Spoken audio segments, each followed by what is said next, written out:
Howdy everyone, I'm Jetski. Just thought I'd start doing a few videos in regards to my build that I'm doing at the moment. A couple of modifications I'll be doing that would be, I suppose, beneficial for a fair few people who aren't looking for the originality and whatnot, and want to do some nice easy mods that they can do on their car. That's easy enough to do at home. The first video I wanted to do was modifying a fuel tank, because the original pickup inside the tank's not big enough if you're trying to chase horsepower and a bit more fuel. So yeah, I'm going to be doing a fuel tank modification using this Aeroflow fuel sump. Two -12 ports right there, and then I've just bought a couple of Speedflow fittings, Australian made, good stuff. And yeah, we'll be cutting my fuel tank and welding that in place so that I can run bigger fuel line to my mechanical fuel pump that I'm using. And yeah, hope you guys enjoy it. So I'll come out to my parts paddock, have a look at my two fuel tanks I've got sitting outside. This one, it's in pretty good shape, not that much rust in the wheel well, which is good, but I did notice that it actually does have half decent dent here. Not really keen on that, would rather something straighter, which I have one here. Now, it's pretty good inside the wheel well as well, very minimal rust. And then, yeah, obviously it's going to be a bit dirty inside, but yeah, it's not too bad. Can see stuff all like I thought, but yeah, it's not too bad in there. Had a look at them before with the torch, and yeah, I think that'll be the one I use. Now, I've done a bit of measuring out. These tabs here actually sit over the ridges, so when I come to bring it into the middle, it's the same width as the sides of the sump. So what I'm going to do is I'm going to take those edges off there, and hopefully it should sit just nicely within those grooves there. And yeah, then it won't have to worry about trying to fill in too much of a gap. I can get it to sit in a bit lower here on these flats, and a bit better there as well. And yeah, should be better fitment, so we'll see how we go.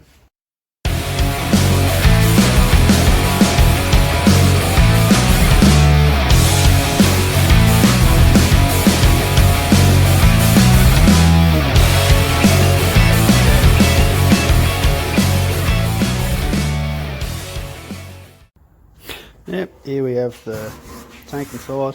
It's not really too much fitted once you roll it back.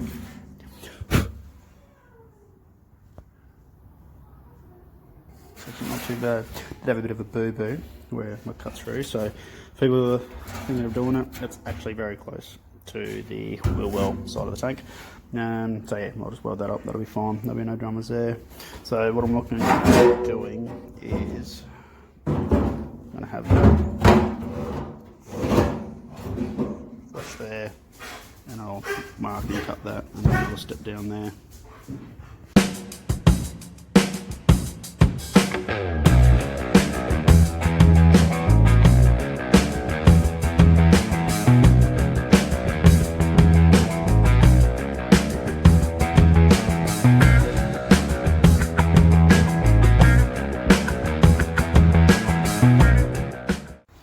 Right, so I decided to modify the sump a little bit, just simply the way the contour is with the tank and that extension that there was there, yeah, just didn't work real well.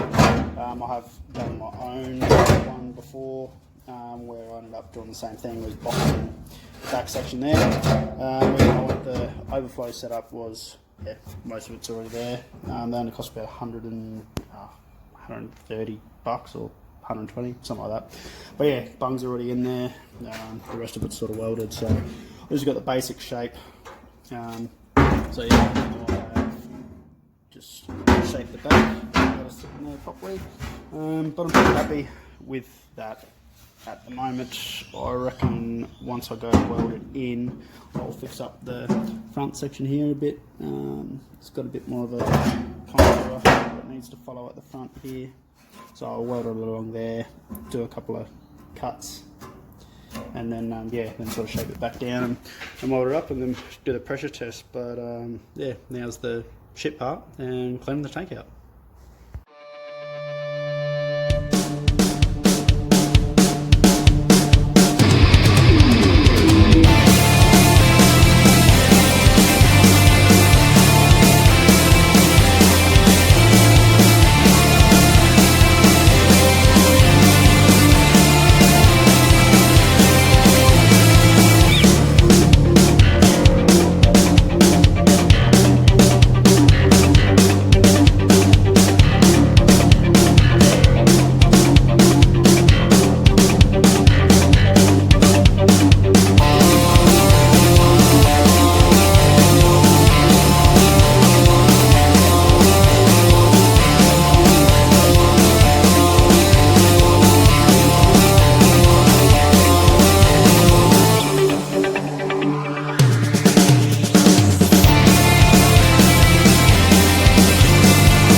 So I've finished giving this a bit of a clean, this tank.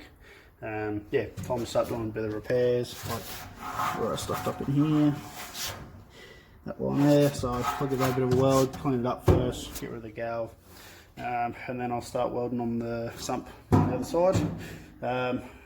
Blow it out, try and dry it out a bit more. I'll be honest, it's not perfect inside by any means. Gave it a gurney best I could. I'm not looking at making this perfect, the end result for my car. It's pretty much just to do with the engine combo that I've got at the moment.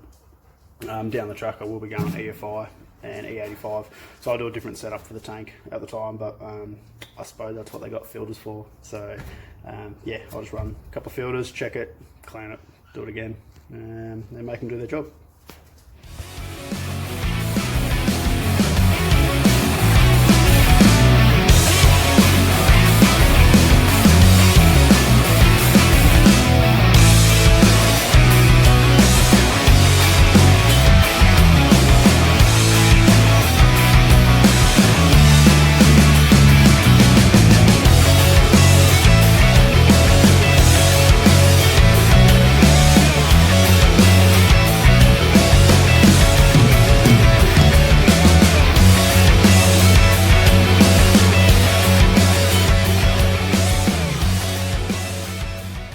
Rightio, so tuck that into place now.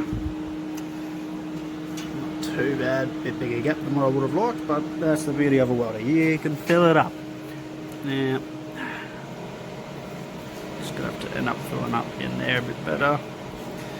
But other than that, I'm pretty happy with it, to be honest. Well, happy enough anyway. Obviously, I'll have to do those edges that I fabbed up just here and fold it around. But yeah, if the workers stop stuffing around, actually do some work. Hey, you gonna help? No. Okay. Yeah, it's just me.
Had another boo-boo.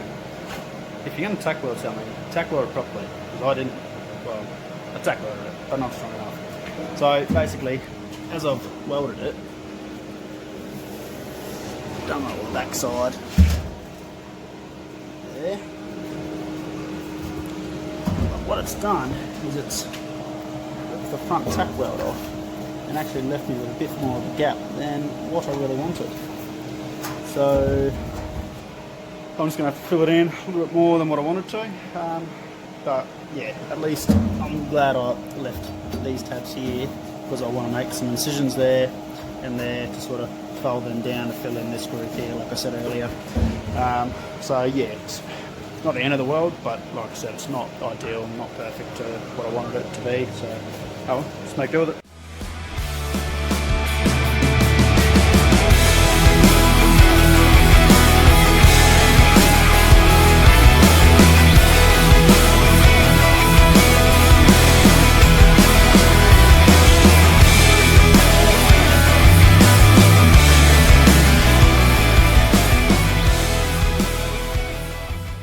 Oh, there it is.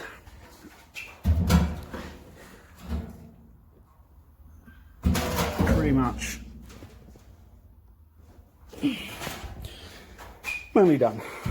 So once that's all, I'm going to give it a quick prep up around the welds and that. Give it another clean.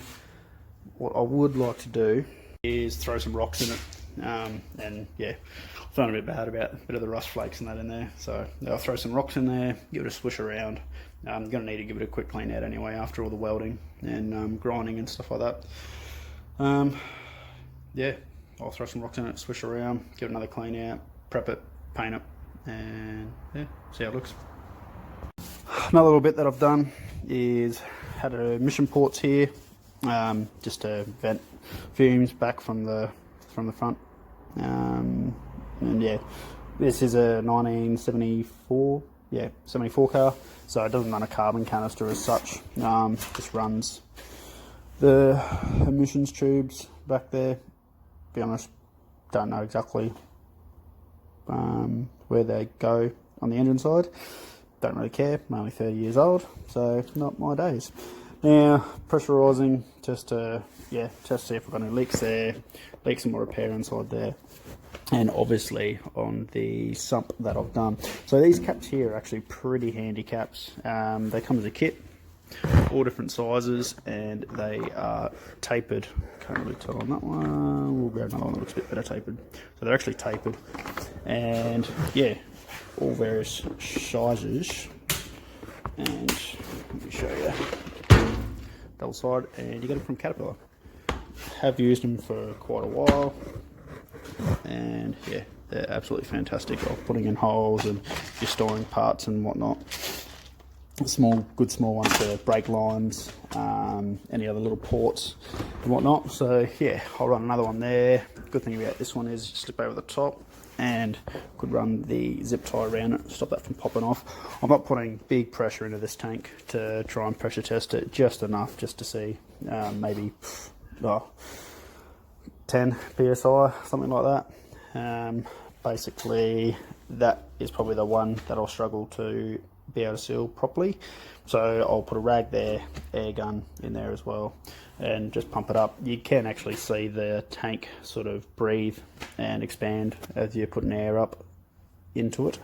So basically I'll just be watching until it starts to expand, and then from there I'll just sort of make that judge on if it's too much air or whatever. Not running a regulator, but yeah, just a bit of a tip to be able to seal some stuff up and be able to pressure test them. Right. After a while I got sick and tired of trying to chase leaks and trying to make it look pretty. I had a few, just a couple of small air bubbles. Some of them were when I pressurised the tank a little bit more. Probably would have been fine, but it is holding petrol, so let's not risk it. So rather than trying to make it look pretty, I just started welding it, and I have no more leaks now. So I'm pretty happy. It was nice and tidy in some spots, but yeah, it just started annoying me, so I just kept welding until it stopped leaking. So yeah, there we have it. At the moment is that one there, a couple of plugs in there. I pressurised it. Yeah, pretty, I wouldn't say happy just because of those bigger welds, but yeah, it'll do. So yeah, now to clean it up and paint it. Yep, so back again, prep the tank up to put a bit of paint on it and that. Yeah, wouldn't go too bad, but I'd end up filling it a bit thicker in the weld because yeah, just a bit too much on the air leak side. But yeah, pressure tested it, came up alright now. Yeah, so now I'm just going to paint it. I'm going to use chassis and roll bar paint, just obviously underneath the car. I want it still a smooth black, but yeah, I want it to be a little bit tougher than your standard black, so I think it should be alright. Ken says not to prep or prime, so I'm not going to. See what it says. And yeah, go from there, see how it looks. Another bit of an issue I'm going to run into is here in Adelaide, it's pretty bloody cold now. So going to have issues with, obviously tank being a bit too cold, plus the atmosphere being a bit too cold. So doing a bit of little cheating just to try and warm things up a little bit so I get better adhesion to the metal. I've been painting some other things lately. Tried my rear bar for my car, and was actually getting a bit of frosting on it. Yeah, so yeah, run the heater, see how it goes, and yeah, see if it's a good thing.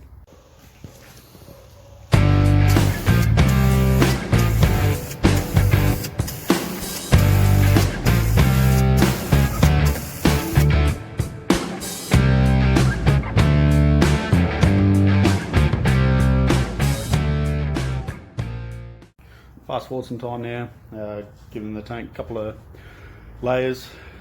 Pretty happy with how it turned out. Heater's worked well, got no frosting on the tank at all.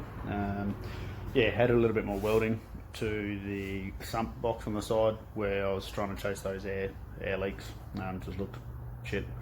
So yeah, just add a little bit more in, a bit of room and space there to be able to fill them a bit more, just so it looked a little bit more cosmetically pleasing.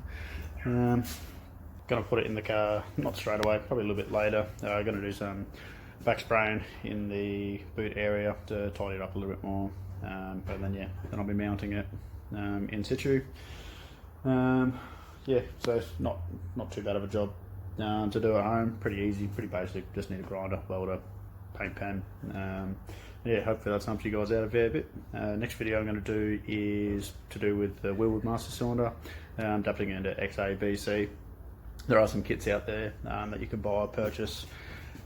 You can do a slight modification on the cylinder to be able to get it to fit straight onto the firewall without having to do any adapter plates. And then I'm going to try and show you how to fab up an adapter, because there are some alignment sort of issues there. But yeah, tune in for next video and we'll go through them. Cheers guys.